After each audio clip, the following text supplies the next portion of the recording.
News seven தமிழின் express நியூஸிற்கு உங்களை வரவேற்பது சரண்யா நாகராஜன் மற்றும் கிறிஸ்டபர். இனி செய்திகளை பார்க்கலாம். நாடு முழுவதும் 5 நாட்களாக எதிர்ப்பை ஏற்படுத்திய புதிய 500 ரூபாய் நோட்டுகள் மத்திய பிரதேச மாநிலம் போபால் உள்ளிட்ட முக்கிய நகரங்களில் புழக்கத்திற்கு வந்தது. முதல் கட்டமாக 50,500 ரூபாய் நோட்டுகள் நாசிக் அச்சகத்திலிருந்து வெளிவந்துள்ளதாக தகவல். புதிய 500 ரூபாய் நோட்டுகள் புழக்கத்தில் வந்துள்ளதால் மகிழ்ச்சியடைந்துள்ள மக்கள் 500 ரூபாய் அச்சிடுவதில் தாமதமாகியதால் 2000 ரூபாய் நோட்டுகளே வெளியிடப்பட்டன. பழைய 500 மற்றும் 1000 ரூபாய் நோட்டுகளை மாற்ற சென்னை ரிசர்வ் வங்கியில் காலை முதலே வரிசையில் நின்ற பொதுமக்கள் 4500 ரூபாய்க்கு தாங்கள் விரும்பிய சில்லறை நோட்டுகளை பெற்றுக் கொள்வதாக மகிழ்ச்சி.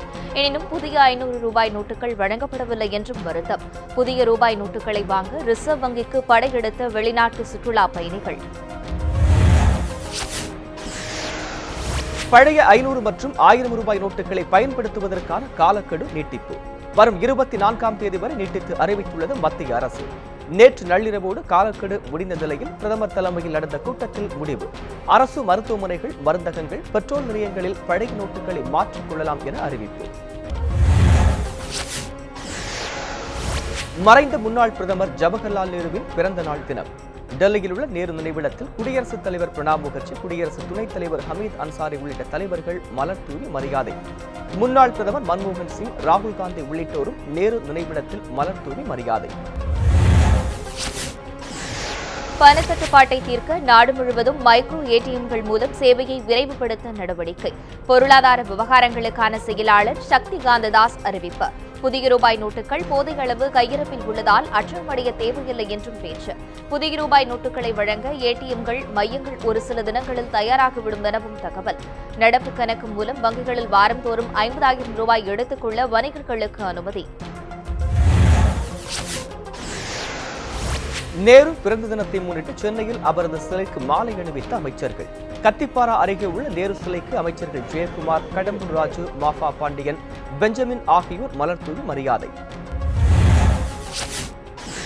விரைவில் பணிக்கு திரும்புவேன் என்று முதலமைச்சரே அறிக்கை வெளியிட்டுள்ளது உற்சாகத்தை ஏற்படுத்தியுள்ளது. அதிமுக செய்தி தொடர்பாளர் CR சரஸ்வதி தஞ்சையில் செய்தியாளர்களுக்கு பேட்டி. 3 தொகுதி தேர்தலில் முதலமைச்சருக்கு வெற்றியை கொடுக்க மக்கள் தயாராகிவிட்டதாகவும் பேச்சு. மோடியின் அறிவிப்பை முதல் நாளில் வரவேற்ற மு.க. ஸ்டாலின் மறுநாள் எதிர்ப்பதாகவும் கருத்து. சில்லறை தட்டுப்பாட்டால் மக்கள் அவதியுறும் நிலையில் ஆறுதல் இல்லாத அறிக்கையை வெளியிட்டுள்ளார் முதல்வர் ஜெயலலிதா. திமுக பொருளாளர் மு.க. ஸ்டாலின் குற்றச்சாட்டு. ஜெயலலிதாவின் அறிக்கை அவரே வெளியிட்ட அறிக்கைதானா என்பதை எதிர்க்கட்சித் தலைவர் என்ற முறையில் கேட்க விரும்புவதாகவும் பேட்டி. உணர்ச்சிகரமாக பேசி நாட்டு மக்களை பிரதமர் நரேந்திர மோடி திசை திருப்ப முயல்கிறார். பிரதமர் மீது தமிழ்நாடு காங்கிரஸ் கமிட்டி தலைவர் திருநாவுக்கரசர் குற்றச்சாட்டு. பிரதமர் நரேந்திர மோடி நாடகம் ஆடுவதை மக்கள் ஏற்க மாட்டார்கள் என்றும் பேச்சு. சென்னை கிண்டியில் நேரு சிலைக்கு மரியாதை செலுத்திய பின்னர் திருநாவுக்கரசர் செய்தியாளர்களுக்கு பேட்டி. மோடியின் நடவடிக்கையால் கூலி வேலை செய்பவர்களும் வீட்டில் இருக்கும் பெண்களும் பெரும் சிரமத்திற்கு ஆளாகியிருக்கிறார்கள். பிரதமர் மீது காங்கிரஸ் செய்தி தொடர்பாளர் குஷ்பு புகார். வதந்திகளுக்கு முற்றுப்புள்ளி வைக்க முதலமைச்சர் ஜெயலலிதா நேரில் தோன்றி மக்களிடம் பேச வேண்டும் எனவும் வலியுறுத்தார். முதலமைச்சர் ஜெயலலிதா குணமடைய வேண்டி சென்னை அப்பல்லோ மருத்துவமனை முன்பாக சிறப்பு வழிபாடு. பௌர்ணமி தினம் என்பதால் சிறப்பு வழிபாடுகளுக்கு ஏற்பாடு. அகல் விளக்குகளை ஏற்றியும் சுவாமிக்கு பாலாபிஷேகம் செய்தும் அதிமுக தொண்டர்கள் வழிபாடு. தருமபுரி மாவட்டம் பாலக்கோடு பகுதியில் கிலோ 2 ரூபாய்க்கு மட்டுமே விற்பனையாகும் தக்காளி. 25 கிலோ கொண்ட தக்காளி பெட்டி 50 ரூபாய்க்கு மட்டுமே விற்பனையாவதால் விவசாயிகள் வேதனை. ஏற்கனவே வறட்சியால் விவசாயம் பாதிக்கப்பட்ட நிலையில் விலை சரிவால் மேலும் பாதிக்கப்பட்டுள்ளதாக புகார். விவசாயம் முற்றிலும் முடங்கும் நிலை ஏற்படும் எனவும் விவசாயிகள் எச்சரிக்கை. வல்லூர் தேசிய ஆனந்த் மின் நிலைய அலகு 2இல் கொதிகலன் குழாய் பழுது. கொதிகலன் பழுது காரணமாக 500 மெகாவாட் மின் உற்பத்தி பாதிப்பு. பழுதை சரி செய்யும் பணி தொடங்கி நடைபெற்று வருவதாக அதிகாரிகள் தகவல். விரைவில் மின் உற்பத்தி துவங்கும் என மின்வாரிய அதிகாரிகள் நம்பிக்கை. தஞ்சையில் 4,28,000 ரூபாய் பறிமுதல். பணத்துடன் சென்ற 3 பேரிடம் பறக்கும் படையினர் விசாரணை. வாடிக்கையாளர்களுக்கு கொடுக்க பணம் எடுத்துச் செல்லப்பட்டதா என்ற கோணத்தில் விசாரணை. 19ஆம் தேதி தஞ்சையில் தேர்தல் நடைபெறவுள்ள நிலையில் அதிகாரிகள் நடவடிக்கை. சில்லறை தட்டுப்பாடு காரணமாக மொத்த வியாபார சந்தைகளில் கடும் பாதிப்பு. பாதியளவு கூட வியாபாரம் நடைபெறவில்லை என திருச்சி காந்தி சந்தை வியாபாரிகள் வேதனை. வங்கிகள் தங்களுக்கு சில்லறை கொடுத்து உதவ வேண்டும் என கோரிக்கை.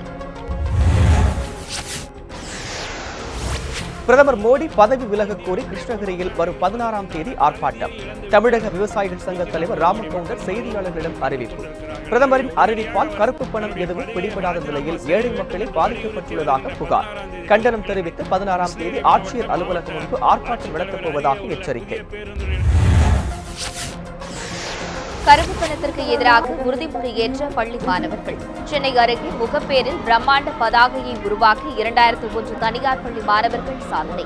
குழந்தைகள் தினத்தை முன்னிட்டு பள்ளி நிர்வாகம் ஏற்பாடு. சத்தியமங்கலம் அருகே குடிநீர் கேட்டு கிராம மக்கள் காலி குடங்களுடன் திடீர் சாலை மறியல். பகுத்தம்பாளையம் ஊராட்சியில் கற்பூரக்காடு, எம்ஜிஆர் நகர், ஜே நகர் கிராமங்களில் குடிநீர் வழங்கவில்லை என புகார். சாலை மறியலால் சத்தியமங்கலம் பவானிசாகர் வழித்தடத்தில் போக்குவரத்து பாதிப்பு. உரிய நடவடிக்கை எடுக்கப்படும் என போலீசார் உறுதியளித்ததை அடுத்து கலைந்து சென்ற மக்கள். நெல்லை அருகே கேரள எல்லையில் 30 லட்சம் ரூபாய் மதிப்புள்ள தடை செய்யப்பட்ட பான் மசாலா, புகையிலை பொருட்கள் பறிமுதல். வாகன சோதனையின் போது அதிகாரிகள் நடவடிக்கை. செங்கோட்டையைச் சேர்ந்த கணேசன், மகேந்திரன் ஆகிய இருவரை கைது செய்த போலீசார். வேலூர் மாவட்டம் அவரக்கரை கிராம மக்கள் திடீர் சாலை மறியல். கடந்த 1 மாதமாக முறையான குடிநீர் வழங்கவில்லை என புகார்.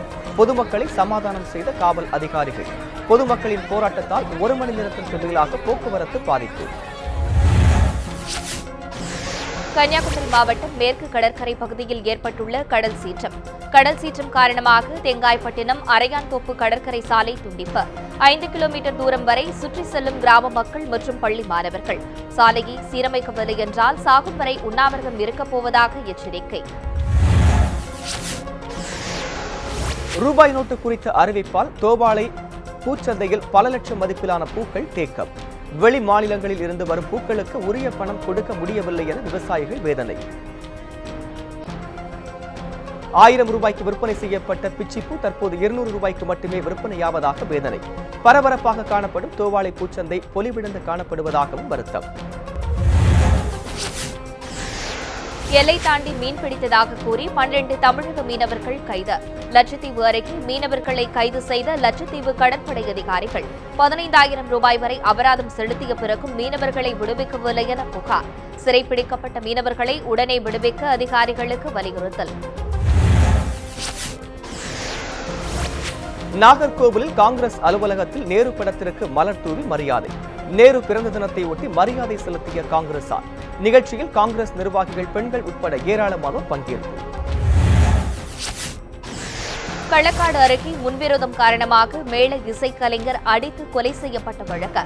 கொலை தொடர்பாக களக்காடு பகுதியைச் சேர்ந்த இருவர், செல்வம், முகேஷ் ஆகியோர் கைது. கோவில் திருவிழாவில் தாயை அடித்து திட்டியதால் கொன்றதாக வாக்குமூலம். விஜயவாடாவில் நடைபெற்ற இந்திய மேற்கிந்திய தீவுகள் அணிகள் இடையிலான மகளிர் கிரிக்கெட் போட்டி. மித்தாலி ராஜ் தலைமையிலான இந்திய கிரிக்கெட் அணி 5 விக்கெட் இழப்பிற்கு 154 ரன்கள் எடுத்து வெற்றி பெற்றது. 3 ஒருநாள் போட்டிகள் கொண்ட தொடரில் 2-0 என முன்னிலை பெற்றது இந்திய மகளிர் கிரிக்கெட் அணி. குர்கானில் நடைபெற்ற மகளிர் ஓபன் கோல்ஃப் போட்டியில் சாம்பியன் பட்டம் வென்றார் இந்தியாவின் அதிதி அசோக். ஐரோப்பிய கோல்ஃப் தொடரில் சாம்பியன் பட்டம் வென்ற முதல் இந்தியர் என்ற வரலாற்று சாதனையை படைத்தார் அதிதி. கர்நாடகாவைச் சேர்ந்த 18 வயதான அதிதி ரியோ ஒலிம்பிக் போட்டியில் இந்தியா சார்பாக கோல்ஃப் விளையாட்டில் பங்கேற்பார். ஜெய்ப்பூரில் நடைபெற்ற 60வது தேசிய துப்பாக்கி சுடுதல் சாம்பியன்ஷிப் போட்டி.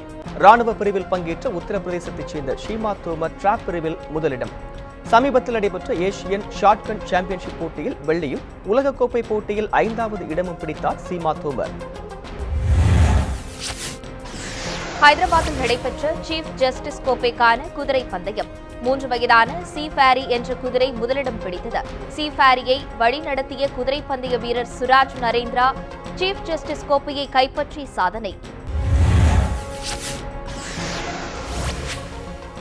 பள்ளியில் படித்தபோது இசையமைப்பாளர் யுவன் சங்கர் ராஜாவுக்கு தாம் சீனியர் என பள்ளி நினைவுகளை பகிர்ந்து கொண்ட நடிகர் சூர்யா. தாமதமாக வந்த யுவனை மைதானத்தை சுற்றி வரச் செய்ததாக சூர்யா நெகிழ்ச்சி. எனினும் ஒருவரை ஒருவர் எதிரியாக நினைத்ததில்லை என்றும் பேச்சு. தமிழில் வெளியாகி வெற்றிகரமாக ஓடிய இறுதி சுற்று திரைப்படம். தெலுங்கு ரீமேக்கிலும் கதாநாயகியாக நடிக்கும் ரித்திகா சிங். தெலுங்கு ரீமேக் கதையில் பவன் கல்யாணின் தீவிர ரசிகையாக நடிக்கிறார் மாதவன். மாதவன் கதாபாத்திரத்தில் வெங்கடேஷ் நடிப்பதால் தெலுங்கு ரசிகர்களிடையே அதிகரித்துள்ள எதிர்பார்ப்பு. நடிகர் விஜய் சேதுபதி தயாரிப்பில் உருவாகி வரும் மேற்கு தொடர்ச்சி மலை திரைப்படம். பஞ்சாப் மாநிலத்தில் நடைபெற்ற பயாஸ்கோப் சர்வதேச திரைப்பட விழாவில் பங்கேற்பு. படத்திற்கு கிடைத்துள்ள சிறந்த ஒளிப்பதிவுக்கான விருது. லெனின் பாரதி இயக்கியுள்ள படத்திற்கு இளையராஜா இசையமைப்பு. இத்துடன் எக்ஸ்பிரஸ் நியூஸின் இந்த பகுதி நிறைவு பெறுகிறது. செய்திகளை உடனுக்குடன் தெரிந்து கொள்ள இணைந்திருங்கள் நியூஸ் 7 தமிழுடன்.